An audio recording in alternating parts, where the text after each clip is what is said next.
Well, this may not be the strongest windstorm that we've ever had here, but it certainly goes back at least 5 years to where we find wind speeds of this magnitude. In some places, it's even exceeded that November 20th of 2009 storm. We've had a lot of pictures sent in. We talked a little bit about some of the damage to the electrical grid here. This is a picture that Dennis Manchester sent in from Carson City. You can see one of those power poles laying over. We've seen several others in the Carson Valley where a whole line of them are laying over here. So the wind certainly did that. Big winds down there. I think Gardnerville and the Carson Valley, probably the strongest winds that we recorded in valley locations. 93 miles per hour. This is Susan Velarde down in the Gardnerville area. She said her wind gauge got to 97 miles per hour. So obviously an awful lot. Fences down all over the place, and obviously a whole lot of issues. Plus, we also show you a little bit about what's happening up at Lake Tahoe. You can be surfing on a lot of these waves, and it's not often you see breakers busting over the top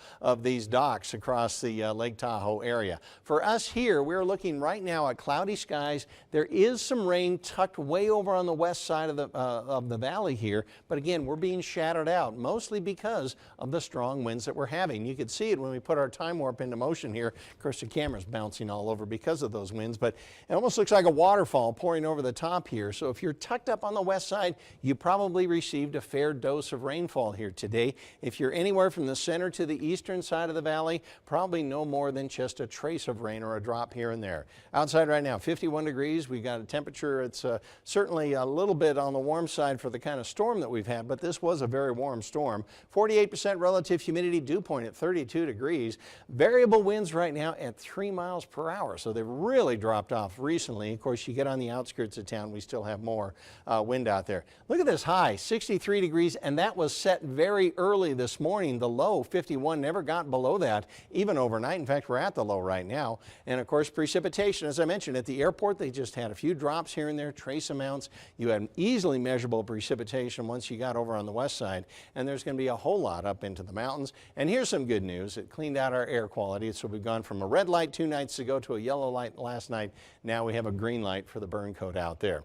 All right, so real quickly, I want to talk about some of the road conditions. As this storm moves down from the north, it's carrying most of the cold air sort of in that direction. So snow levels down on the south here are still fairly high. In fact, if you look at the Echo Pass over Highway 50, still no controls as of this time. I looked at one of the webcams there. The roads are bare. If you go to Spooner Summit, still no controls on Spooner Summit either at last check. However, Mount Rose, of course, a much higher pass. You do have chain and snow tire requirements over that, and it's going to be tough getting over there because we have clocked on the top of Slide Mountain, again, 100-mile-per-hour winds throughout the day. They're not quite that strong now, and chain controls with the winter storm warning continues up on the top of Donner Pass as well. So here's your storm system. A lot of cold air tucking down here. There is a little bit of a split. You got low up there, and you got some rotation down here, but it's working together pretty well, and the band in between has so much moisture in it. This was once one of those Pineapple Express / atmospheric river systems that it is enough to continue to generate very heavy rain.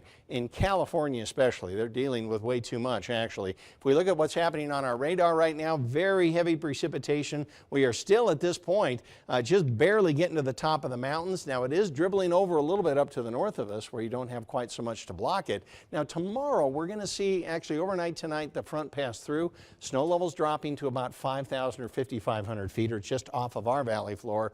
We'll see a little bit of a breakup in the showers for us over here in the west, with maybe a few mountain showers left over and much cooler temperatures. What do I mean by that? Tomorrow, 40s now, maybe a 50 in Hawthorne, so certainly chilly there. Northern part of the state here, way down, 40s to at most 50 after being in the 60s throughout most of the day today. 45 in Reno tomorrow with a low of 36. You'll see temperatures staying in the upper 30s to near 40 at Lake Tahoe. Tahoe, they still have that winter storm warning. Snow levels should drop to the lake level overnight tonight at some point. Decreasing winds, a low of 30 tomorrow. Snow again, decreasing in the afternoon. A foot or more at the lake, 2 to 3 feet on the ridge tops, 40 for your high temperature, and again, winds nowhere near as strong. Reno, rain is likely tonight. Snow level tonight will drop to about 6,000 feet. Will drop tomorrow probably to 5,000 or 5,500 feet with showers mainly in the morning. Should be breaking up in the afternoon. And the winds, again, nowhere near on the scale of what we had here today. So tomorrow, actually not looking that bad for Share Your Christmas. It could be a lot worse. By Saturday, I don't even think we're going to have any showers left. It'll be chilly both Saturday and Sunday, but dry. Then we bring a few more almost ignorable systems in here by the middle of next week. They won't be as strong as this, but we'll get a little more out of it, I think. Very good. Win-win for everybody. There you go. Right. Thanks, Mike. You bet. Still to come, Congress is trying to pass a spending bill